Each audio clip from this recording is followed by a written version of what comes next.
Hello दोस्तों, जय जगन्नाथ। मेरा चैनल इंडस्ट्रियल मैकेनिकल गुरु में आपका स्वागत है। दोस्तों, आज हम आपको बताने वाले हैं difference between the 100 kiln tyre and 350 kiln tyre, यानी कि 100 किलन टायर और 350 किलन टायर में अंतर क्या है, इसके बारे में बताएंगे। दोस्तों, आप जब DRA सेक्टर यानी स्पॉन्ज आयरन में जब काम करते होंगे तब आप कभी मार्क किए होंगे जो 100 किलन होता है और जो 50 किलन होता है उसका टायर कैसा है, और 350 किलन, 500 किलन, 600 किलन का टायर कैसा है, आप कभी मार्क किए होंगे। यदि आप छोटा किलन में काम किए, बड़ा किलन में काम किए होंगे, जब करेंगे तब आप देखेंगे तो दोनों का फ़र्क क्या है। तो 100 किलन और जो 50 किलन होता है वो अलग होता है, और 350 और जो 500 किलन अलग होता है। आज हम इसका डिफरेंस बारे में बताएंगे। दोस्तों, एक छोटा सा रिक्वेस्ट है, यदि आप मेरा चैनल में नया है तो चैनल को लाइक करके सब्सक्राइब कर दीजिएगा और बेल आइकन का दबाइएगा। डेली फील्ड रिलेटेड वीडियो इस चैनल के माध्यम से हम अपलोड करते रहते हैं, आप इसको देखिए। वीडियो को स्किप मत कीजिएगा, उसको अंत तक देखिएगा क्योंकि वीडियो बहुत इंटरेस्टिंग होने वाले हैं। चलिए चलते हैं वीडियो का अंत। दोस्तों, पहले हम जानेंगे 100 किलन के बारे में। 100 किलन जो होता है, वहाँ पर आपको दो टायर रहता है, एक इनलेट में एक आउटलेट में। तो दो टायर आपका 100 किलन में रहता है। और आप कभी मार्क किए होंगे जो 100 किलन होता है, 100 किलन सेल के साथ में उसका टायर होल्डिंग रहता है, यानी वो एक जगह में फिक्स रहता है। लेकिन जहाँ पर आप 350 किलन है, टायर आपका जो सेल के साथ में जड़ नहीं रहता है, वो क्या होता है, वो चेयर प्लेट के ऊपर में बैठता है। ये देखिए उसका चेयर प्लेट है। तो चेयर प्लेट अंदर भी रहता है, सेल का साथ में चेयर प्लेट रहता है, और उसका ऊपर में आपका टायर रहता है। ये होता है दोनों का डिफरेंस। तो हम जानेंगे दोनों का डिफरेंस के बारे में। जो डिफरेंस इसमें जो एक ठो आपका घूम रहा है, एक ठो आपका फिक्स है, इसका क्या रीजन है हम जानेंगे। देखिए, ये देखिए 100 किलन है।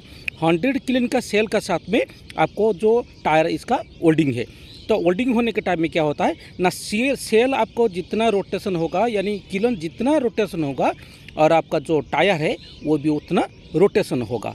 लेकिन अब जब देखेंगे 350 किलन है, उसका जो टायर होता है वो आपको सेल के साथ में जॉइंट नहीं रहता है। इसीलिए सेल आपका जितना बार घूमेगा उससे आपका जो टायर है वो थोड़ा कम घूमेगा, यानी यदि उसका रोटेशन ज़्यादा है और टायर का रोटेशन थोड़ा कम रहता है, क्योंकि उसका अंदर में बीच में आपको स्लिपेज रहता है। यानी चेयर प्लेट और सेल और टायर का बीच में जो चेयर प्लेट है उसमें आपको स्लिपेज रहता है। उसी स्लिपेज को हम लोग क्रिपिंग या माइग्रेशन भी बोलते हैं। जो क्रिपिंग और माइग्रेशन के बारे में एक तो लॉन्ग वीडियो हम इस चैनल में आपको छोड़ चुके हैं, आप उसको जाकर देख लीजिएगा। तो स्लिपेज क्या है, तो माइग्रेशन क्या है, क्रिप उसको क्या है, उसको कैसे मेजर करते हैं, इस सब आपके बारे में हम छोड़े हैं, उसको एक बार जाके देख लीजिएगा। दोस्तों, 100 किलन जो हो गया आपको 42 मीटर हो गया। लेकिन जो 350 किलन आपका होता है वो आपको 3 टायर वाला 72 मीटर रहता है, और 4 टायर वाला आपको 76 मीटर रहता है। यानी कि ये आपका 2 गुना ज़्यादा रहता है। जब आपका ये 2 गुना ज़्यादा रहता है तो आप देखेंगे 50 हो, 350 हो, आपका 100 हो, जितना भी किलन हो, सबका एक ही गर्थीगर रहता है। यानी गर्थीगर आपका बीच में रहता है। जब बीच में आपका रहता है वो एक ही जगह में आपको लोड रहता है और उसको घुमाता है। तो 42 मीटर का जो 100 किलन है, और उसका जो डाय भी छोटा रहता है, लेकिन 350 किलन का डायर और लेंथ में ज़्यादा रहता है। तो जो आपका जो किलन होता है, किलन को जब घुमाता है, किलन का लोड आपका कन्वर्ट होता है। यानी कि गर्थीगर जब आपको एक जगह में घुमाता है, जब एक जगह लोड आता है तो दूसरा जगह जाने में उसका जो लोड होता है वो कन्वर्ट होके जाता है। हम लोग तो उसको आँख में देख नहीं पाते हैं, लेकिन लोड उसका कन्वर्ट होके जाता है। इसीलिए आपका जो किलन होता है उसका पास में जो गर्थीगर का पास में जो टायर रहता है उसमें थोड़ा ज़्यादा स्लिप रहता है।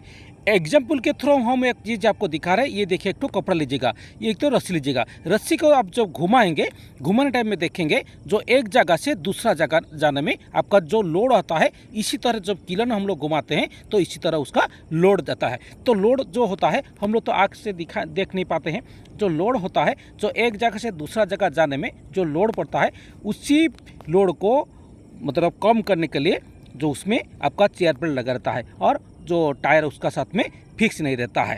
ये हो गया उसका मेन रीजन। आपको जो पूछा जाएगा, मतलब इंटरव्यू में जब आपको पूछा जाएगा उसको मेन रीजन क्या है, उसका मेन रीजन आपका हो गया जो लोड कन्वर्ट। यानी एक जगह से दूसरा जगह जाने में जो लोड आता है, तो लोड का चलते आपका बीच में आपका जो चेयर प्लेट है उसका लगा रहता है, ये उसका मेन रीजन है। दोस्तों और एक चीज़ देखिएगा, जो किलन का गर्थ गियर होता है, गर्थ गियर के पास जो 2 नंबर और 3 नंबर जो टायर होता है उसका माइग्रेशन यानी क्रिपिंग थोड़ा ज़्यादा रहता है, और 1 नंबर का और 4 नंबर का क्रिपिंग थोड़ा कम रहता है। तो किस लिए, जो गर्थ गियर का लोड, जो गर्थ गियर आपको सेल को लोड देता है, तो उसी टाइम में आपका 2 नंबर और 3 नंबर के पास में थोड़ा ज़्यादा स्पीड में वो टायर आपका स्लिपेज थोड़ा ज़्यादा होता है, और लास्ट में जब लोड आपका कन्वर्ट हो जाता है वहाँ पर आपको क्या होता है, तो स्लिपेज कम हो जाता है। तो उसका सिंपल रीजन है, आपका गर्थ गियर का जो लोड है यानी किलन का जो लोड है, लोड को कन्वर्ट करने के लिए वहाँ पर आपको चेयर प्लेट दिया जाता है।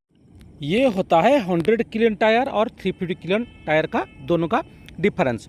और एक बात जानेंगे, जब आपका उसमें हम लोग चेयर प्लेट नहीं देंगे, किलन जब आपको घूमेगा, घूमने टाइम में यदि ये हम लोग उसको फिक्स कर देंगे, फिक्स करने के टाइम में क्या होगा ना, उसको मोड़ देगा और बेंड कर देगा, इसीलिए वो टायर का अंदर स्लिपेज होगा, इसलिए हम लोग उसमें लुब्रिकेशन करते हैं। हम लोग उसको टेम्परेरी जो लुब्रिकेशन करते हैं, नहीं तो ग्रेफाइट बॉक्स उसमें डाल के लुब्रिकेशन करते हैं। तो 2 टाइप का लुब्रिकेशन भी उसमें होता है। ये भी आपका एक बहुत बड़ा इंपॉर्टेंट क्वेश्चन आपको पूछा जाता है, उसका लुब्रिकेशन कैसा होता है। लुब्रिकेशन के बारे में नेक्स्ट वीडियो हम इस चैनल में छोड़ेंगे।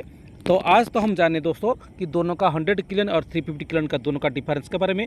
आशा करता हूँ ये वीडियो आपके लिए बहुत हेल्पफुल होगा, क्योंकि बहुत इंपॉर्टेंट चीज़ ये है और बहुत लड़का को ये चीज़ का पता नहीं रहता है, और इंटरव्यू में आपको मेन चीज़ इसका बारे में पूछा जाता है, दोनों का फ़र्क क्या है। तो फिर हम नेक्स्ट वीडियो डालेंगे, तब तक रहते हैं, नमस्ते, जय जगन्नाथ।